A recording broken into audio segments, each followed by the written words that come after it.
मैत्रिणींनो, ही आहे रानभाजी. अगदी बरोबर ओळखलं तुम्ही. तांदळ या भाजीचं नाव आहे तांदळ.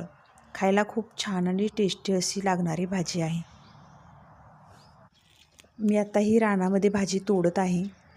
एकाही पानावरती डाग नाही आहे. एवढी सुंदर, छान आणि फ्रेश अशी ही भाजी आहे. तुम्हीही नक्कीच या रानभाजीचा आहारामध्ये समावेश करा. दुसरी भाजी आहे चिगळ. ही सुद्धा भाजी खायला खूप छान आणि टेस्टी अशी लागते. ही आहे पात्रीची भाजी. तीसुद्धा पूर्वीचे लोक आहारामध्ये जास्त याचा समावेश करायचे. जेवणाबरोबर कच्ची ही पात्रीची भाजी खाल्ली जायची. तर ह्या ज्या रानभाज्या आहेत, या रानभाज्यांचा आहारामध्ये समावेश करा, कारण ह्या खूप पौष्टिक अशा भाज्या आहेत. हल्लीच्या काळामध्ये पिझ्झा, बर्गर, वडापाव, समोसा याच्यामुळे या रानभाज्या मुलं खात नाही आहेत.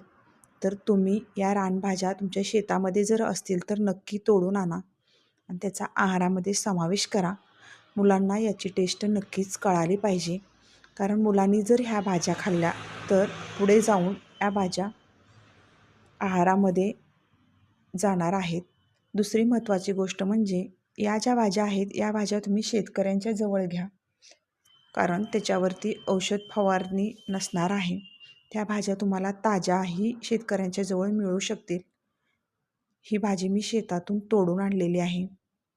छान फ्रेश अशी ताजी भाजी आहे. एकही पानावरती डाग नाही.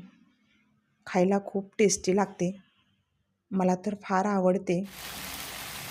भाजी बनवलेली आहे. वास घरभर पसरलेला आहे.